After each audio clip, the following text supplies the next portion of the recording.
Hello everyone. आज हम लोग इस वीडियो में पढ़ेंगे कि वक्फ अमेंडमेंट बिल 2025 में क्या मेजर चेंजेस लाए गए हैं।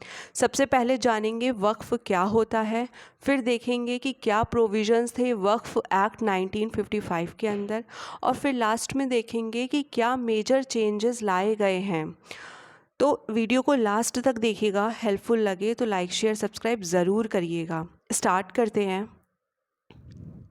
तो वक्फ़ क्या होता है? जब कोई व्यक्ति अपनी प्रॉपर्टी को डोनेट करता है अल्लाह के नाम पर, और उस प्रॉपर्टी का इस्तेमाल चैरिटेबल पर्पस के लिए होता है या फिर रिलीजियस पर्पस के लिए होता है, जैसे स्कूल हो गया, हॉस्पिटल, मॉस्क्यू, इन सब चीज़ों के लिए उस प्रॉपर्टी का इस्तेमाल किया जाता है, तो उसको वक्फ प्रॉपर्टी बोला जाता है। एक बार अगर प्रॉपर्टी वक्फ पर दे दी गई तो वो परमानेंटली दे दी जाती है, उसे वापस नहीं लिया जा सकता और उसको आगे भी किसी और को ट्रांसफ़र नहीं किया जा सकता। ना ही गिफ्ट के माध्यम से, ना ही सेल के माध्यम से, किसी भी तरीके से उस प्रॉपर्टी को आगे किसी को ट्रांसफ़र नहीं किया जाएगा। और एक बार वक्फ में प्रॉपर्टी दे दी गई है तो वापस भी नहीं ली जाएगी। ठीक है। तो वक्फ में जब आप प्रॉपर्टी दे रहे हैं तो ओरली भी दी जा सकती है, रिटर्न इंस्ट्रूमेंट के द्वारा भी दी जा सकती है। तो ये हो गया कि आपका वक्फ क्या होता है। इसके बाद हम देखेंगे कि वक्फ एक्ट में क्या प्रोविजंस हैं। जो प्रॉपर्टी दे रहा है, जो प्रॉपर्टी डोनेट कर रहा है, वो वाकिफ़ है। जो प्रॉपर्टी का मैनेजमेंट कर रहा है, केयर कर रहा है, जिस लिए प्रॉपर्टी दी गई है उस लिए इस्तेमाल हो रही है, उसका जो भी देख रेख कर रहा है, उसको मुतावली कहते हैं। फिर वक्फ एक्ट 1955 में क्या प्रोविजंस थे? देखिए, एक बॉडी है सेंट्रल वक्फ काउंसिल, जो आपकी सेंट्रल लेवल पर है। ये क्या करती है? ये रूल्स को क्लियर करती है, स्टेट वक्फ बोर्ड को एडवाइस करती है। ये प्रॉपर्टी का मैनेजमेंट नहीं कर रही है, एक एडवाइजरी बॉडी है। तो सेंट्रल वक्फ काउंसिल एडवाइजरी बॉडी है, एडवाइस करती है कि कैसे प्रॉपर्टी का इस्तेमाल करना है, क्या रूल्स हैं। किसको एडवाइस करती है? स्टेट वक्फ बोर्ड को करती है।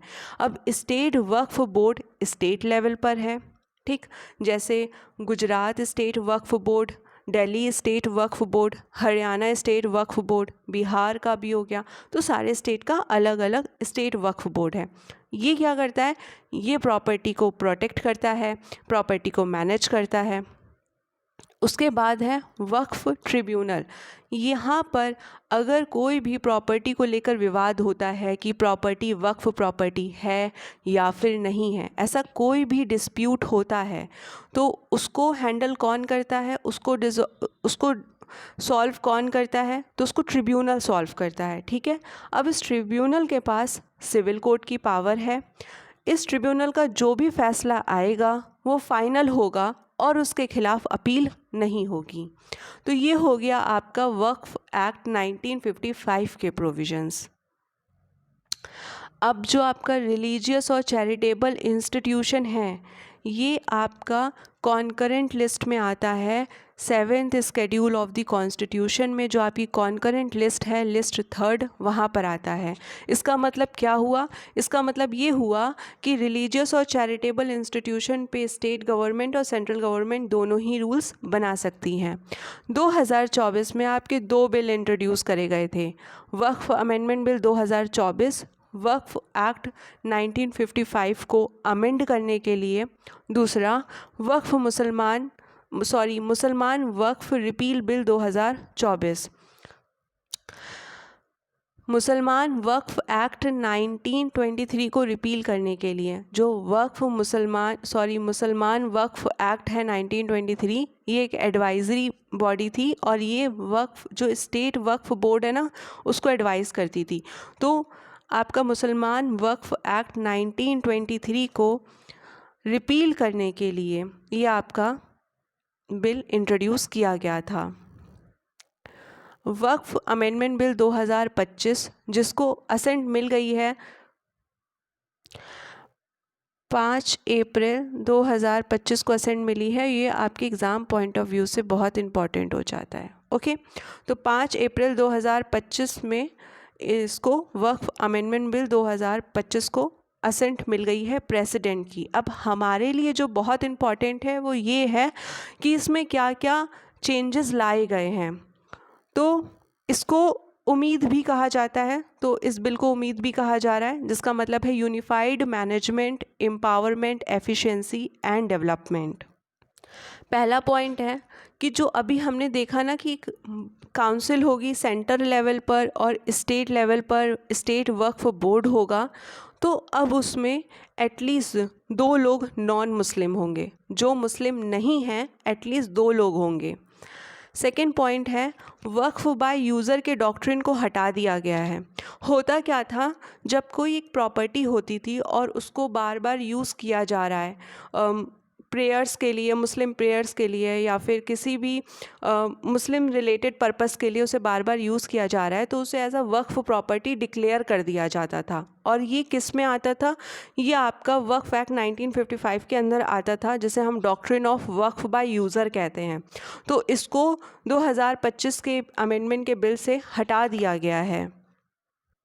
तो अब सिर्फ प्रॉपर्टी का यूज़ करने से वो प्रॉपर्टी वक्फ प्रॉपर्टी नहीं हो जाएगी। अगर किसी प्रॉपर्टी को वक्फ प्रॉपर्टी होना है तो उसका रजिस्टर्ड होनी चाहिए वो एज अ वक्फ प्रॉपर्टी, उसका डॉक्यूमेंटेशन होना चाहिए। हमने सबसे पहले स्टार्टिंग में क्या देखा था कि जो वक्फ पे प्रॉपर्टी दी जा रही है वो ओरली भी दी जा सकती है और लिखित में भी दी जा सकती है, लेकिन अब क्या हो गया है कि अब जो भी प्रॉपर्टी को वक्फ प्रॉपर्टी बनाना है उसको एज अ रजिस्टर्ड डॉक्यूमेंट के थ्रू ही बनाया जाएगा और उसको रजिस्टर किया जाएगा, उसे ऐसे डिक्लेयर करवाना होगा। फिर नेक्स्ट पॉइंट है removal of section 40 of Waqf act 1955। आपका सेक्शन 40 कहता था अगर कभी भी किसी प्रॉपर्टी पे डिस्प्यूट अराइज होता है, विवाद होता है कि ये प्रॉपर्टी वक्फ प्रॉपर्टी है या फिर नहीं है, तो उसको वक्फ बोर्ड डिसाइड करता था और उसका डिसीजन फाइनल होता था, उसके खिलाफ अपील भी नहीं होती थी। तो आपका जो सेक्शन 40 है उसको हटा दिया गया है। उसके बाद है only practising Muslim for at least 5 year allowed to dedicate his property for Waqf. मतलब कि जो मुस्लिम, जो पर्सन 5 साल से मुस्लिम रिलीजन को फॉलो कर रहा है, प्रैक्टिस कर रहा है 5 साल से कम, वही प्रॉपर्टी वक्फ के लिए दे सकता है।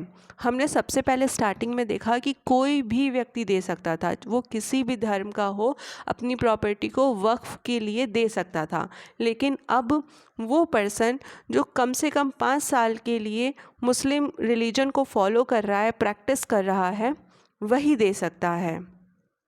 5th पॉइंट है कि पहले क्या होता था कि अगर फैमिली में मेल मेंबर नहीं रहे हैं तो फीमेल मेंबर्स तो हैं, जैसे डिवोर्स्ड वुमेन हैं, विडो हैं, ये सब तो हैं, लेकिन मेल मेंबर नहीं रहे हैं, तो वो प्रॉपर्टी क्या होती थी, अपने आप वक्फ प्रॉपर्टी में चली जाती थी, लेकिन उनको कंसिडर नहीं किया जाता था। जो विमेंस होती थी फैमिली में उनको कंसिडर नहीं किया जाता था। अगर मेल मेंबर नहीं है तो फिर प्रॉपर्टी वक्फ पे चली जाती थी, लेकिन अभी ऐसा नहीं होगा।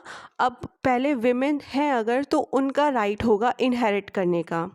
उसके बाद आपका 6th पॉइंट कहता है कि लिमिटेशन एक्ट 1963 का एप्लीकेशन होगा वक्फ प्रॉपर्टी पे, जिसका मतलब ये है कि पहले क्या होता था कि जब कोई प्रॉपर्टी डिस्प्यूटेड होती थी कि ये प्रॉपर्टी वक्फ प्रॉपर्टी है या फिर नहीं है और किसी को ऑब्जेक्शन रेस करना होता था, तो वो 1 साल के अंदर ऑब्जेक्शन रेस करता था। जैसे कोई एक व्यक्ति है और उसकी प्रॉपर्टी को एज अ वक्फ प्रॉपर्टी ले लिया गया है, अब वो अग्राइव्ड है, उसको ऑब्जेक्शन करना है कि नहीं ये प्रॉपर्टी उसकी है, ठीक है, तो उसको 1 साल के अंदर अपना ऑब्जेक्शन रेस करना होता था और लिमिटेशन एक्ट अप्लाई नहीं होता था वहाँ पर। लेकिन अब लिमिटेशन एक्ट अप्लाई होगा वक्फ प्रॉपर्टी पर। 7th पॉइंट कह रहा है कि अगर कोई लैंड है जो कि आपके 5th और 6th शेड्यूल में आ रही है, तो ऐसी लैंड को प्रोहिबिट किया गया है इस्टेब्लिश करने से एज अ वक्फ। क्यों? क्योंकि इससे क्या हो सके, जो ट्राइबल कम्युनिटीज़ हैं उनका प्रोटेक्शन हो सके, सेफगार्ड हो सके।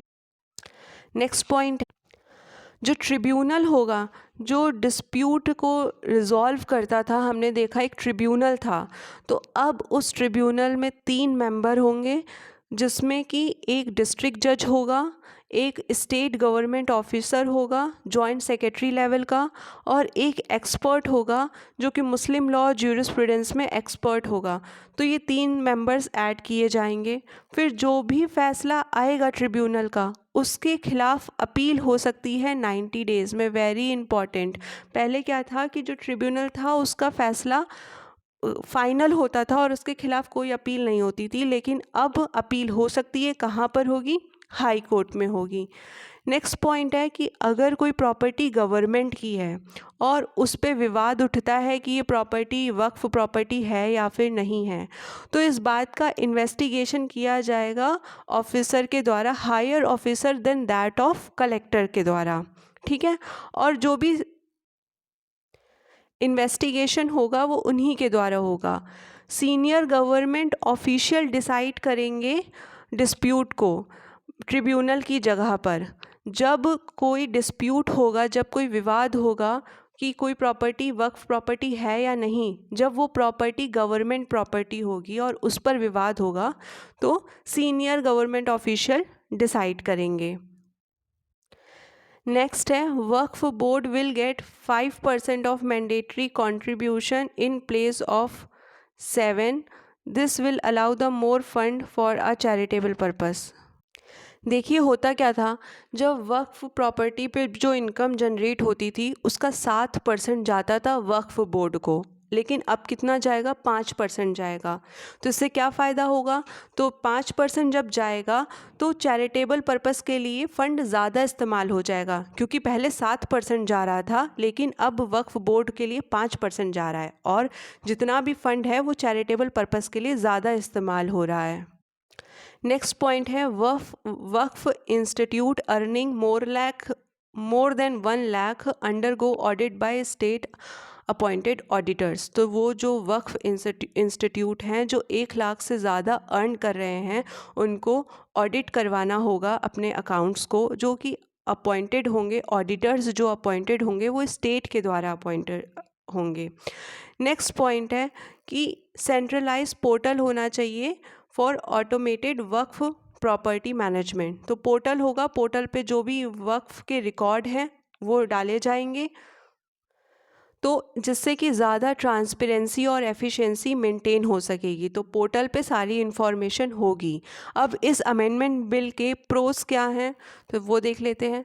मिसमैनेजमेंट नहीं होगा, पुअर मैनेजमेंट नहीं होगा, ज़्यादा से ज़्यादा ट्रांसपेरेंसी रहेगी क्योंकि ऑडिट भी हो रहा है, पोर्टल पे सारी इन्फॉर्मेशन भी है, कोई इलीगल एनक्रोचमेंट नहीं हो पाएगा, विमेन का रिप्रेजेंटेशन है, और सेक्शन 40 का पावर का मिसयूज़ नहीं हो पाएगा। लेकिन इसका एक कॉन भी है, वो ये, इसका ड्रॉबैक भी है, वो ये है कि बोला जा रहा है कि आर्टिकल 25, 26 और 29 में जो माइनॉरिटीज़ के राइट्स हैं कॉन्स्टिट्यूशन के अंदर, उनको इन्फ्रिंज कर रहा है। एक एडिशनल इन्फॉर्मेशन है कि बहुत सारी इस्लामिक कंट्रीज़ ऐसी हैं जहाँ पर वक्फ इंस्टीट्यूट नहीं है, मतलब वक्फ जैसा इंस्टीट्यूट नहीं है, जैसे सीरिया हो गया, टर्की हो गया, लेबनान हो गया। तो आई होप आपके लिए वीडियो हेल्पफुल रहा होगा। आपके क्या ओपिनियन है आप कमेंट सेक्शन में ज़रूर बताइएगा। Thank you.